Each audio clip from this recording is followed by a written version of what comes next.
Welcome to my class.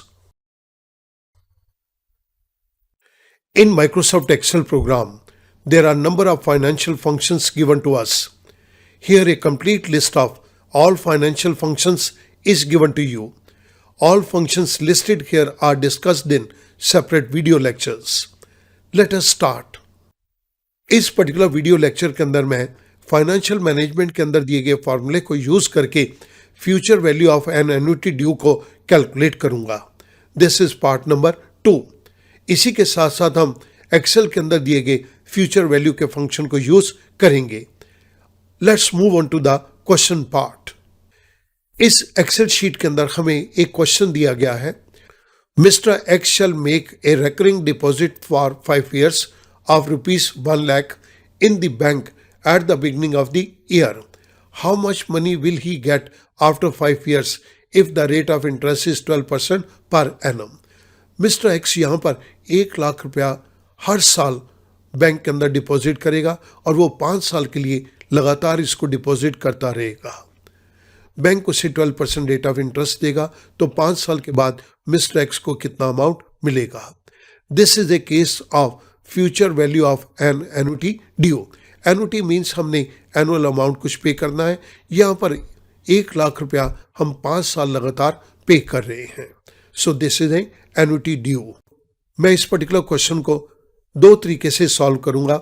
One with the help of Excel function, second with the help of mathematical formula.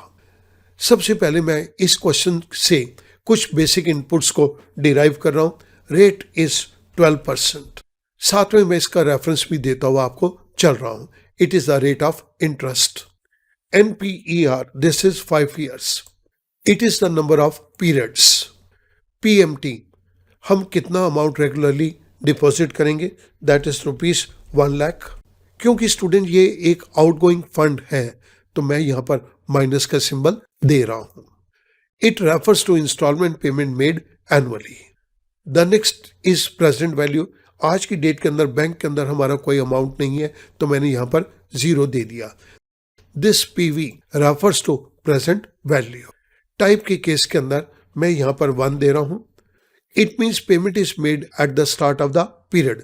अगर ये payment end of the period होती तो हम यहां पर 0 देते. जब 1 दिया है तो इसका मतलब ये है कि हम ये payment start of the year पे करेंगे. अब इन दिए गए फैक्ट्स के बेस के ऊपर मैं FV के फंक्शन को यहाँ पर कैलकुलेट कर रहा हूँ. एक्सेल के अंदर हमें ये फंक्शन दिया गया है फ्यूचर वैल्यू को कैलकुलेट करने के लिए. Rate is 12%, comma NPER 5, comma PMT minus 1 lakh rupees, comma present value 0, comma type. Student note कीजिएगा टाइप यहाँ पर दिया है 1 for the beginning of the period. आप यहाँ पर भी क्लिक कर सकते हैं.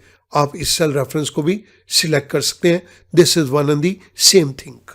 Parenthesis close, I press enter.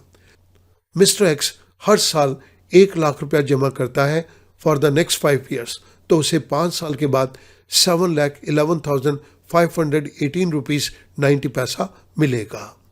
मैंने आपकी रेफरेंस के लिए राइट साइड के ऊपर ये फंक्शन दे दिया.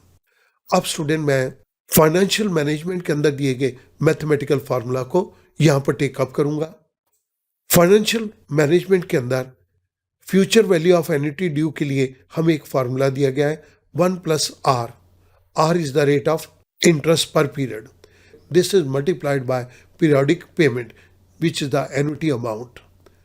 पेरेंथेसिस स्टार्ट, स्मॉलर पेरेंथेसिस के अंदर 1 + R parenthesis close raise to power n -1 और ये whole equation is divided by rate of interest. मैं इसी इक्वेशन को टेकअप करके अब सॉल्यूशन को जनरेट करूंगा. So this is 1 + R. 1 + R is our rate of interest given in cell number C6 parenthesis close. This is multiplied, ये बीच में मल्टीप्लाई का साइन है. This is multiplied by periodic payment that is -1 lakh rupees हमने यहां पर दे दिया. This is again multiplied by, यहां पर मैं 3 पेरेंथेसिस को स्टार्ट कर रहा हूं. अब मैं ये 1 + R के ऊपर आ रहा हूं. 1 + R is our rate of interest. Parenthesis close. अब ये मैं रेज टू पावर n के ऊपर आ रहा हूं, तो रेज टू पावर n के लिए मैंने कैरेट सिंबल लिया. n इज 5, तो मैंने ये C7 पे क्लिक कर दिया. Parenthesis close.